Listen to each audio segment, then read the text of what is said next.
이사야별론 중고 21번째 시간입니다. 오늘은 이사야 22장을 통하여 예루살렘이 망하게 된 죄에 대해서 선지국가에 대해서 변론해 보도록 하겠습니다.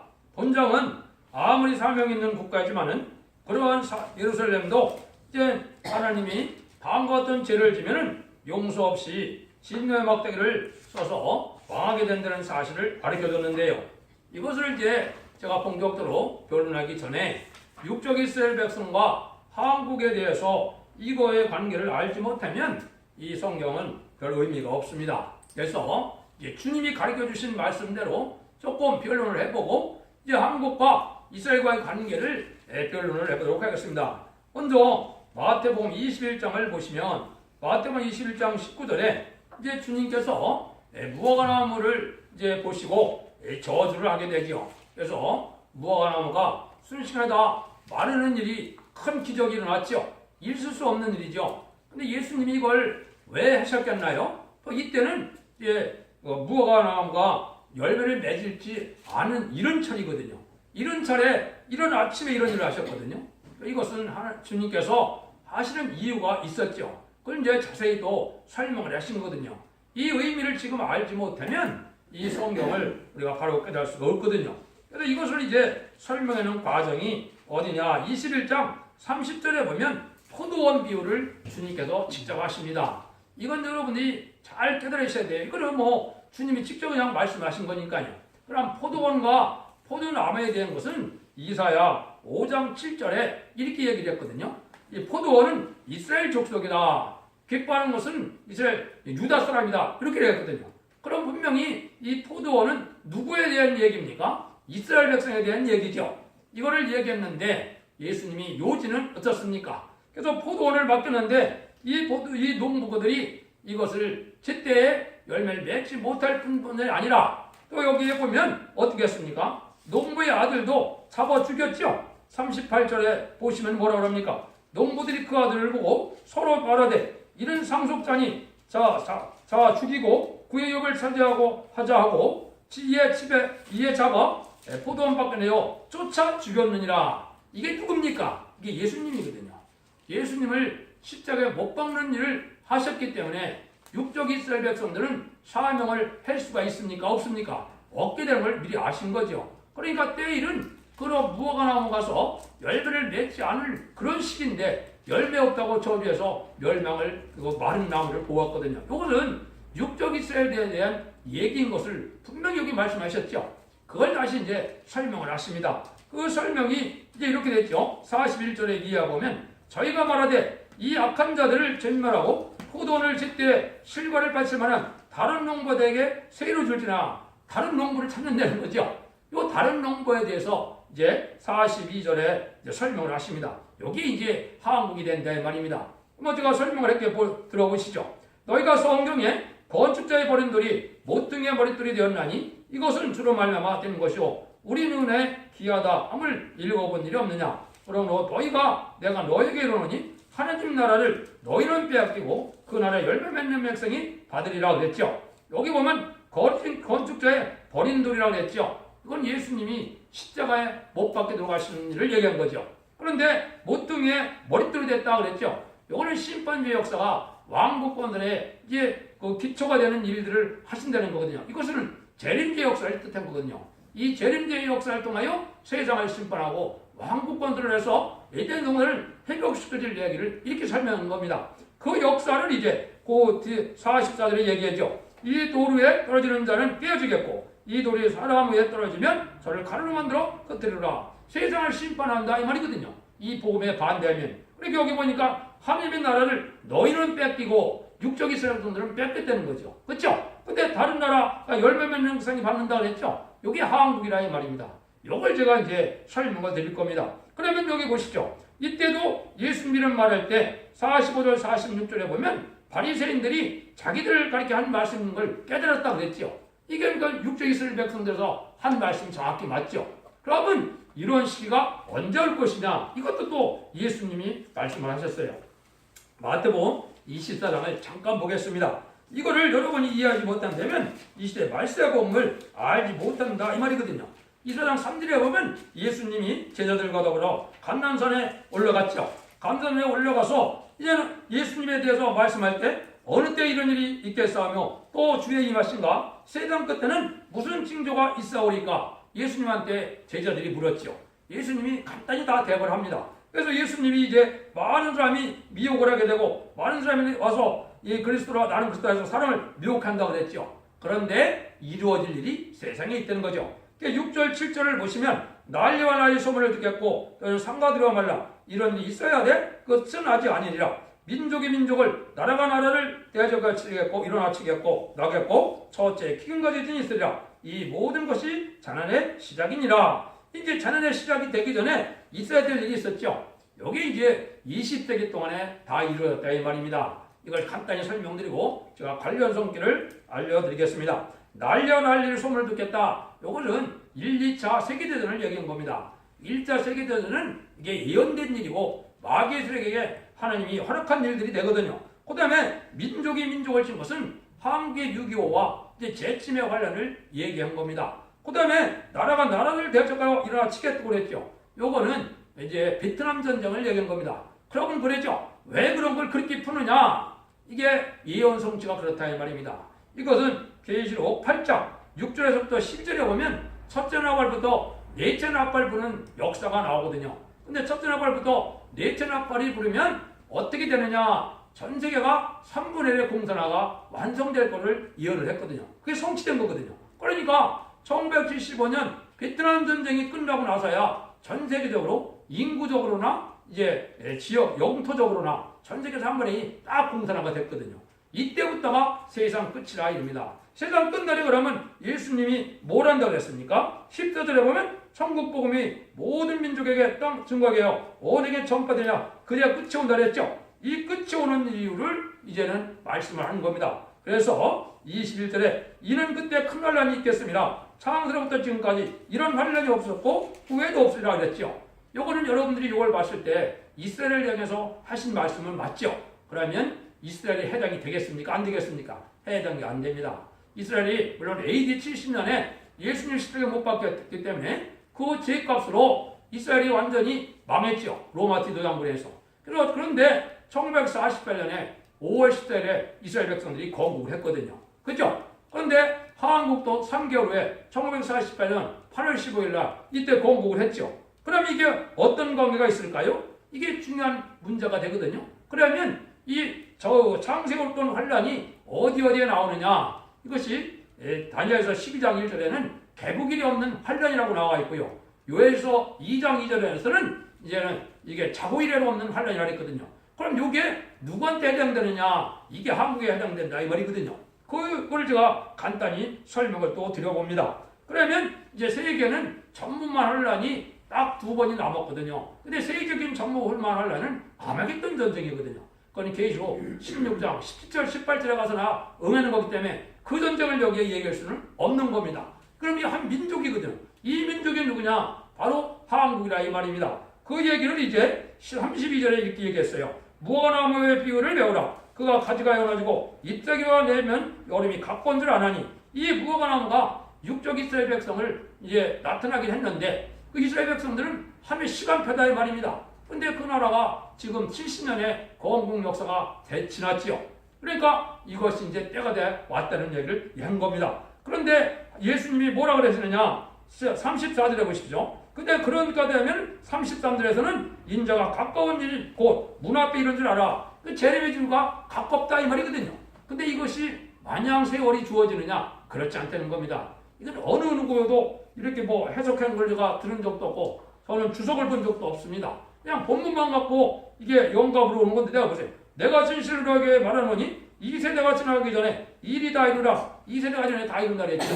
그런데 시편 90편 10절에 보면 우리가 인간 종말이 됐을 때 옛날에 중세시대 때는 3, 40년밖에 못 살았거든요. 조선시대만 해도 40살 살기가 어려웠거든요. 근데 인간 종말이 되면 시편 90편 10절에 보면 너희가 연수가 70이요? 강건하면 80이라고 그랬죠. 지금 딱 평균 수명이 어떻게 됐습니까? 80살이 됐거든요. 그럼 이걸 적용하면 1948년에 70년이 되면 2018년이죠. 작년부터 이제 80년을 되면 2028년이죠. 이때까지 다 이루어진다는 겁니다. 이게 그랬죠. 이 세대가 지나기 전에 다 이 일이 다 이루리라. 근데 천지는 없어지겠으나 내 말은 없어지지 아니하리라 그랬죠. 그러면 지금 육적에 있을 백성들에게 이런 환란이 올 그런 징조가 있습니까? 이런 환란이 아닙니다. 이거는 어떻게 되어 있느냐? 남북 지경으로 갈라지고 동해가 서 있는 나라고 또 북방에는 아수르가 손해온다. 이렇게 미가서 5장 5절 6절이나 나홈서 2장이나 또 요엘서 2장에 예언이 되어 있거든요. 이거를 충족시킬 수 있는 한국밖에 없거든요. 그러니까 한국이 1948년 8월 15일 날이 바로 한국이 어떤 일이 벌어진 거냐? 이게 선지국가로 세움을 받은 겁니다. 그래서 이승만 대통령과 이윤영 목사님과 그렇죠. 그분들의 기도로 말미암아 한국의 건국이 됐죠. 이게 사명이 옮겨온 거거든요. 이래서 지난 시간에도 제가 이사 21장을 얘기했을 때도 이것도 한국에 대한 일이라는 것을 분명히 말씀드렸습니다. 이거를 이해를 못하면 이 말세복음의 비밀을 알 수가 없습니다. 그래서 여러분들이 이러한 사정을 아시고 이런 내용을 보고 이 이사야서에 깨달아야 성경이 하시는 말씀이 무엇인가를 알게 됩니다. 그러면 22장 본문을 간단히 증거해 보도록 하겠습니다. 이제 1절에서 4절입니다. 이상골짜기 하는 경우라 네가 지붕에 올라가면 어쩌민고 호환하여 뻗을 성성 슬거던 고울이여 너희 죽음을 당하기 전에 자가 칼에 죽은 것도 아니오 전쟁에 사망한 것도 아니며 너희 가는들도 다 함께 도망하였다가 활을 버리고 결박을 당하였고 너희 멀리 도망한 자도 발견되어 다 함께 결박을 당하였도다. 이러므로 내가 말하니 돌이켜 나를 보지 말지어다. 나는 슬피 통곡하겠노라. 내 딸 백성이 패멸되었으며 인하여 나를 의로하려고 힘쓰지 말지니라 그랬죠.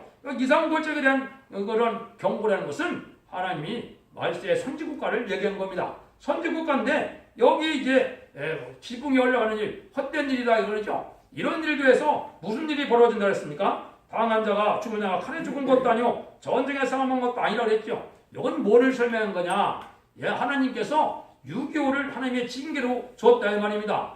우리나라가 무슨 죄를 그렇게 졌습니까? 이스라엘 30년 동안에 신사참배는 죄를 첫째 졌거든요. 그 다음에 이제는 1948년에 하나님이 안희수 여사나 박관중 남의 간증을 들어보면 분명하지 않습니까? 일본에 가서 경고해서 한국에 해방시키는 이유가 뭡니까? 선지국가로 준 거거든요. 선지국가를 세웠는데 이제 하나님의 일은 하지 않고 부패하고 타락했거든요. 그래서 6.25는 하나님의 징계다 이 말이거든요. 이런 징계로 전쟁이 일어났다 이 말이거든요. 이런 일들이 있었습니까? 안 있었습니까? 있었거든요. 이런 거를 이제 우리에게 말씀해 주시는 거거든요. 그래서 하나님의 나라를 이제는 사명을 맡은 것은 재림제를 영접하는 사명은 바로 극동인 한국이라는 것을 제가 분명히 말씀드립니다. 대부분의 기독교가 이걸 안 믿지만은 그거는 흑암이거든요. 알지 못하는 거거든요. 또 사명자가 아니기 때문에 눈이 안 보이는 거거든요. 그래서 여러분들이 이걸 찾아보게 되면 한국이 1948년 이후에 어떤 일이 있을 것이냐 이걸 간단히 얘기한 거거든요. 그래서 이스라엘처럼 우리나라도 건국이 되고 이제 이승만 정권과 박정희 정권이 돼가고 6.25를 전쟁을 겪어서 또 이제 용서받지 못할 전쟁이 한 번 있을 걸 얘기한 거거든요.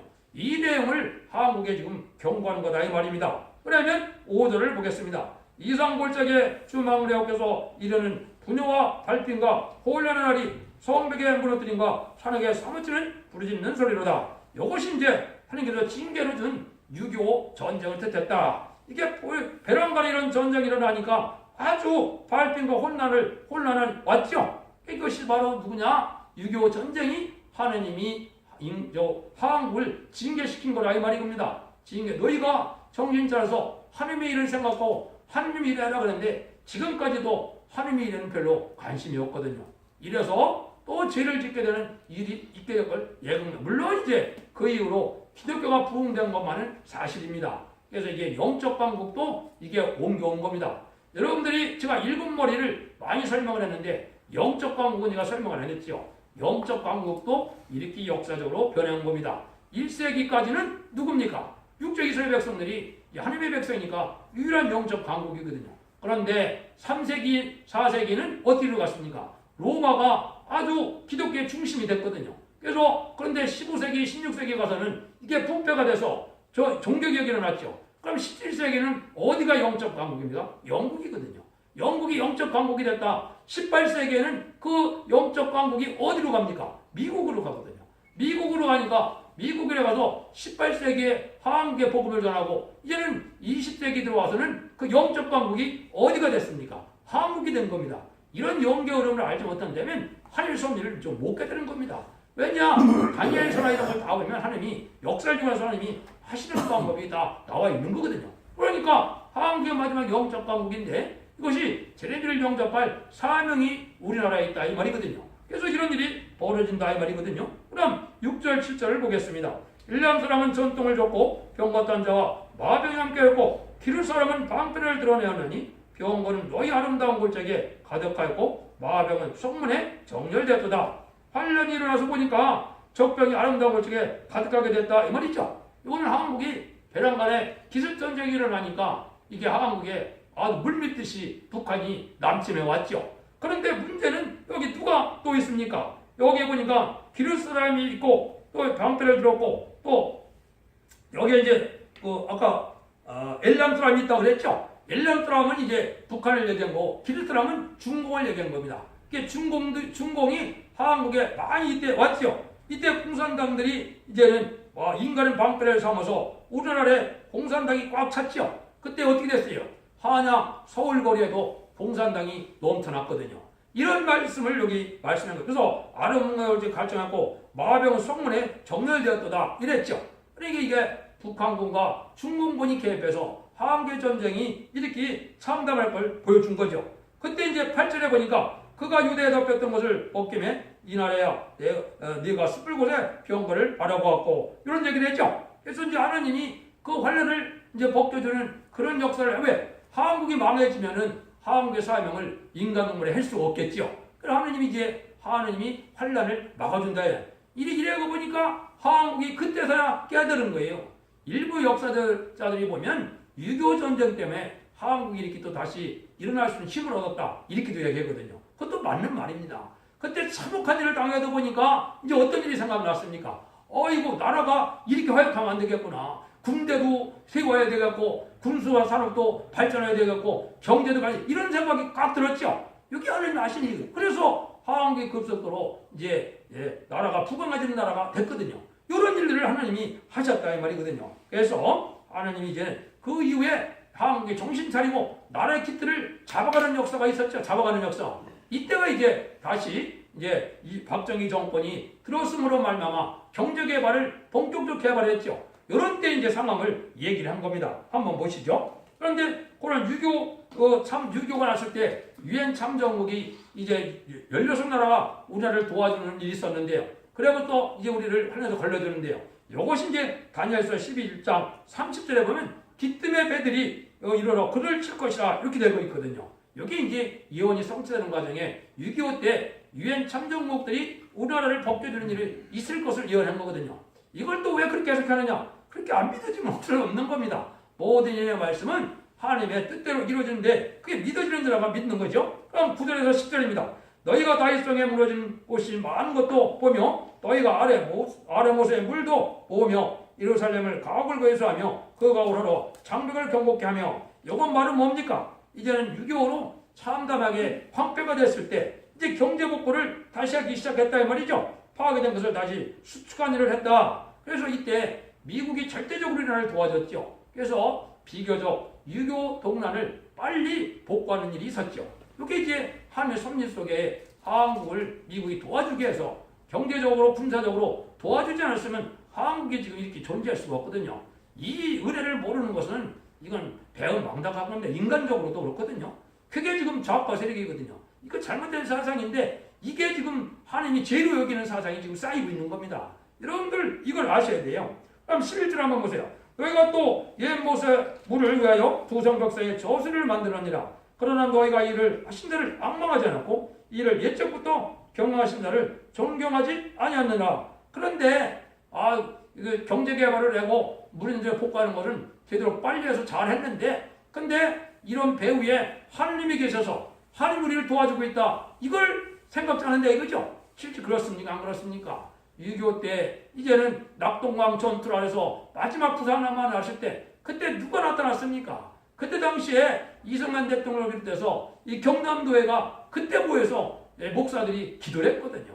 그 기도하고 난 다음에 뭐가 이루어진 겁니까? 기도하고 난 다음에 메가다 장군이 인천 상륙작전을 진행한 거거든요. 이래서 우리나라가 복구된 거예요. 그런데도 하나님의 은혜로 됐다는 사실은 까맣게 잊고 있거든요. 이게 하나님이 노할 일 아닙니까? 분명히 그런 일이 있었는데. 그래서 여러분들 이걸 좀 생각해야 되는데 여기 그런다고 그랬죠. 여기에 지금 제가 지금 쌓이고 있는 겁니다. 하나님한테 은혜를 받은 걸 은혜로 생각하지 못하고 또 한국을 도와주게 하느님에서 미국이 한국을 도와주는데 이것도 은혜로 여기지 않고 원수같이 여기고 있거든요. 이게 다 죄가 되거든요. 그럼 보세요. 그런 죄가 있는가 없는가 나중에 보시면 10절 13절입니다. 그러나 주 만군의 여호와께서 명하사 통곡하며 머리털을 뜯으며 굵은 배를 띠라 하셨거늘 너희가 기뻐하며 즐거워하며 소를 잡고 양을 죽여 고기를 먹고 포도주를 마시며 내일 죽으리니 먹고 마시자 하느더라. 여러분들 이걸 보면 어떤 일이 생각납니까? 저가 6.25 이후에 태어난 사람이기 때문에 6.25 전쟁은 안 겪겠지만 그때 어린 그런 초등학교 때쯤 되면 이때 한국이 좀 발전하면서 뭐가 유행했습니까? 노세, 절도선 노세 이런 일이 많이 유행했거든요. 실질적으로. 그래서 많이 먹고 마시고 이제 조금 먹고 살만하니까 그런 풍조가 많았거든요. 그랬습니까? 안 그렇습니까? 그래갖고 이제 경제 발전이 되니까 요새는 다 어떻게 해요? 이제 음란부패 사치 따라가고 여행이나 신경 쓰지 하나님을 두려운 사람이 지금 있습니까? 이게가 지금 싸우고 있는 겁니다. 그러니까 조금 먹고 살만하니까 노는 게 정신 팔리는 게 한국의 백성들이었거든요. 그러니까 이런 일들을 여기 지금 말씀하시고 그러니까 너희가 기뻐 즐거워하며 소를 잡고 양을 죽여 고기를 먹고 포도를 마시며 내일 죽으리라 먹고 마시라 이랬죠. 그런데 옛날에도 툭 깨면 사실은 돼지도 잘 잡아먹고 소도 잡아먹고 그랬거든요. 우리 어른으로 보면 마을에서 소도 잡아먹었거든요. 그 이후에 이제 그게 불법이 됐지만은 옛날에 그랬거든요. 여기 그렇게 나와 있죠. 그러니까 그런 일을 많이 했어요. 이런 일들이 이제 한국에서 이루어지다가 이런 일들을 하나님이 그냥 나중에 다시 한번 이제 어렵게 되는데 14절입니다. 만군의 여호와께서 친히 내 귀에 들려 가라사대 진실로 이 죄악을 너희가 죽기까지 속하지 못하려 하셨느니라. 주 만군의 여호와의 말씀이라. 이때는 이제 6.25 전쟁이 일어난 다음에 이런 일이 일어나고 안 되면 또 한 번에 심판의 환란이 남아있는 거거든요. 이게 아까 제가 말씀드린 것처럼 창세 이후로 없는 환란이다 이 말입니다. 예수님 직접 얘기하셨지 않습니까? 다니엘도 얘기했고 요엘서도 얘기했고 이게 한국이라 이 말입니다. 그런 전쟁이 좀 남아있는 거예요. 그러면 그 전에 이제 하나님이 다시 이것이 이승만 정권과 이제는 박정희 정권이 어떻게 멸망이 왔느냐 이게 이제 말씀을 하거든요. 15절 16절입니다. 주 만군의 여호와께서 가라사대 너는 가서 그 꼬구를 맡은 공을 차지한 샘나를 보고 이르기를 내가 여기 무슨 관계가 있느냐 누가 여기에 있기에 여기서 너의 묘실을 받느냐 높은 곳에 자기를 위하여 묘실을 받고 반석에 자기를 위하여 초옷을 쏘아내었도다. 요거는 하나님이 공경하는 사람들을 이제 정치 지도로 세워서 이거 세웠거든요. 이승만 대통령도 장로죠. 또 박마려나 이기분 가정 이런 데도 다 천주교 신자고 다 그랬죠. 이런 자들이 추측해서 정부를 초대 정부를 세웠는데 이때 어떻게 해요? 살인사욕으로 부패했거든요. 그런 일들을 얘기한 겁니다. 그래서 살인사욕을 많이 채우는 일인데 이때 당시에 이런 일이 이제 한국의 쪽으로 얘기한 것이 아니고 여기에 이제 묘실을 팠다 뭐 이런 것을 얘기했는데 이거는 이제 이스라엘 백성들에게 옛날에 예수님 들었고 매장을 어떻게 했습니까? 돌에 묘실을 파갖고 거기다 갖다 예수님도 놨죠. 근데 그게 돈 오는 사람이 할 수 있습니까? 못했거든요. 그래 그런 말을 마찬가지로 살인사욕을 많이 자기 이익을 위해서 많은 일을 부패됐다 이런 정권이 됐다는 걸 알려준 거거든요. 이런 정권이 되니까 이래갖고는 국고를 많이 낭비하고 그때 미국에서 넘어온 그런 군수물자나 이런 것도 원조물자를 빼돌린 거는 사실이거든요. 그거는 정치 지도자, 종교 지도자가 다 그래왔거든요. 그래왔거든요. 우리도 어려서 이제는 뭐 우유나 옥술가를 먹었지만 그런 일을 많이 했습니다. 그런 일들이 여기에 이제 하나님이 책망을 하는 거죠. 그래서 이런 일을 국고를 낭비했다 이렇게 이제 간단히 얘기했는데 이제 10절 19절에 보니까 이제 이승만 대통령이 그 죄가를 받을 수밖에 없다 이 말입니다. 한번 보시죠. 나 여호와가 너를 단단히 속박하였고 장사같이 맹렬히 던지되 정령이 너를 말아 싸서 공같이 장막한 지경에 광막한 지경에 던질 것이라. 주인의 집에 수치를 끼치는 너희여, 네가 부서 죽겠고 네 영광에서도 거기 있으리라. 내가 너를 관중에서 쫓아내고 네 위에서 낮추고 그랬죠. 여기 이제 하느님이 화가 난 거지요. 이스마엘 대통령에게 사명을 줘서 선주권 해줬더니 이 나라를 잘못해서 혼란이 와갖고, 그렇지 않습니까? 그때 4.19 선거나 이런 거 갖고 얼마나 혼란이 왔습니까? 그러니까 하나님이 이스마엘 대통령을 어디 집어 던졌다 그랬죠. 근데 어디로 집어 던졌습니까? 하와이로 집어 던졌습니까? 하와이로 망명할 수밖에 없는 지경이 왔죠. 그런데 하와이에 누가 있었습니까? 그 사람이 저쪽에 오세아냐 구주의 여자죠. 프란체스카 여사가 거기 있지 않습니까? 거기 보니까 여기 뭐냐? 네 영광에서도 거기 있다 그랬죠. 그래 프란체스카 여사하고 결혼하는 일이 있었죠. 이런 일들이 있었다 이 말입니다. 이래서 이제는 이승만 대통령의 정권이 무너질 것을 여기 예언을 했거든 이 말입니다. 그런 일이 벌어졌죠. 그러니까 이승만 박사가 이제는 그래서 죽을 때까지 한국에 돌아오지 못하는 그런 훌륭한 대통령이었는데, 훌륭한 분은 훌륭한 분이었지만은 또 그런 면도 있었던 것도 사실입니다. 그래서 하나님의 징계를 받았다 이렇게 볼 수 있는데, 이거 구원을 못 받았을 때는 아닙니다. 그렇기 때문에 그분이 이제 구원을 받았겠지만은 이렇게 또 하나님의 징계도 받아서 이제 망명에 가서 또 죽을 때까지 한국에 들어오지 못하는 그런 일도 당했거든요. 근데 그때 이제 하나님이 어떻게 하겠습니까? 하나님이 선주권을 이루어야 되겠죠. 그러니까 하나님이 이제 경제개혁을 하려고 한 대통령을 세운다 이 말이거든요. 그게 이제 20절, 21절입니다. 그러나 내가 힐게 아들 내 종 엘리야김을 불러 내 옷을 그에게 입히며 네 띠를 그에게 띄워 힘있게 하고 네 정권의 것을 맡기리니 그가 예루살렘 과비가 유다 집의 아비가 될 것이다. 될 것이며 그랬죠. 여기 이제 박정희 대통령이 하나님께서 세우신 대통령이 되는데 아주 강한 대통령이다 이 말이죠. 그래서 여기 보니까 뭐라 합니까? 네 띠를 띄우고 또 네 옷을 준다, 그 사명을 준다 이 말이거든요. 그래서 네 정권을 그의 손에 맡긴다 그랬죠. 그러니까 아주 강한, 어떻게 보면 건국의 아버지는 이승만 대통령이지만 이 건영 그리고 나라를 세운 대통령은 그렇지만은 나라를 발전시키고 들을 잡은 대통령은 이게 박정희 대통령이거든요. 그 사명을 할 걸 여기했죠. 이때 절대적인 독재 권력인 것을 22절에 얘기한 겁니다. 내가 또 다윗의 집에 열쇠를 그의 어깨에 두리니 그가 열면 될 자가 없겠고 닫으면 열 자가 없으리라. 그때는 대통령에게 이렇게 저렇게 불만할 수가 없는 시대였거든요. 그렇지 않습니까? 절대적인 권력을 가지고 있었고 또 대부분 국민들 반대하는 사람도 있겠지만은 대부분 국민들은 순종해서 그래도 평화롭게 잘 살았거든요. 열심히 해서 나를 발전시키는 일을 했거든요. 이런 일을 하게 될 것을 얘기했는데 이때도 또 하나님 정한 때가 왔기 때문에 이제 박정희 대통령이 벼랑간에 이제 유고를 당할 걸 예언을 했습니다. 그 이후에 이제 한국이 무역대국이 돼서 이제 혼란이 오고 이제는 정황생활 시대가 돼서 이제 협상 시대가 오면 심판이 온다는 사실을 얘기했는데 박정희 정권이 어떻게 되느냐 여기 한번 보시죠. 못이 단단히 곧 나타난 곳에 박힌 같이 그를 경복게 하리니 그가 그 아비 집에 영광의 보좌가 될 것이요 그 아비의 집에 모든 영광이 그에 걸리니 그 우선과 족속 내는 각 작은 그릇 종전의 것도 항아리까지리라. 만군의 영께서 가라사대 그날에 단단히 옷에 박혔던 못이 사물이니 그 못이 불에 떨어짐으로 그에 걸렸던 물건이 파쇄되려 하셨다라. 나가 여호와만이라 이랬죠. 아주 단단한 권력의 정권이었지만은 순식간에 망했죠. 제가 이때는 군대 가서 있었는데 군대 벼랑간에 1979년 10월 26일 날 벼랑간에 암살을 당하는 살해를 당하는 일이 벌어졌죠. 그래서 여기 보니까 못이 박힌 것이 순식간에 무너졌다 이 말이죠. 이렇게 이제 박정희 대통령이 순식간에 멸망이 오고 이때 이제 경상도 정권이 이제는 모든 요직을 차지하고 경상도를 중심으로 해서 경제개혁을 했기 때문에 이때 또 무슨 일이 생기기 시작했습니까? 이때 지역감정도 생기기 시작했거든요. 여기 이제 하나님의 선멸 속에 온 과정이 이루어졌다 이 말이거든요.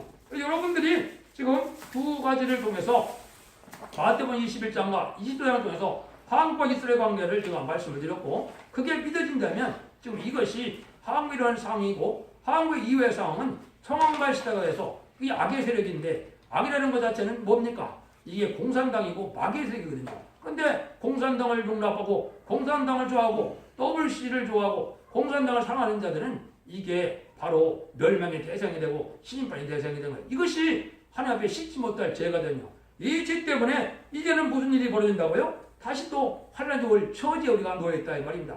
근데 이번에는 창세기로 없는 환란이 되기 때문에 이때는 심판의 환란이다 이 말입니다. 남은 중 남은 거룩한 시가 되야만 새 시대의 복락을 누릴 수 있거든요. 그 일을 겪고 나면 한국이 이제는 재림들을 영접하는 선지국가가 되는 거거든요. 재림들을 영접하는 선지국가가 뭐냐? 그것도 여러분들이 좀 아셔야 되는 거거든요. 그거는 계시록 7장 3절 4절처럼 인해 권세를 받은 말세종이 나타나서 이제 10장 4.0에 변화성들을 일으키는 일이거든요. 이게 37개월 동안 앞으로 될 일이거든요. 이 날이 가깝다 이 말입니다. 이 날이 가깝기 때문에 여러분들이 이 변론의 말씀을 경배의 말씀으로 들어서 여러분들이 각성받고 소성받아서 진리 앞에 순종함으로 얘기함으로 신의 정도를 찾음으로 재림을 영접하고 이제는 환란과 전에 죽음과 상관이 없이 사선반대 축복과 세세왕군의 축복을 이루는 복된 정도가 성도님이 다 되시기를 예수님으로 간절히 축원드립니다. 아멘.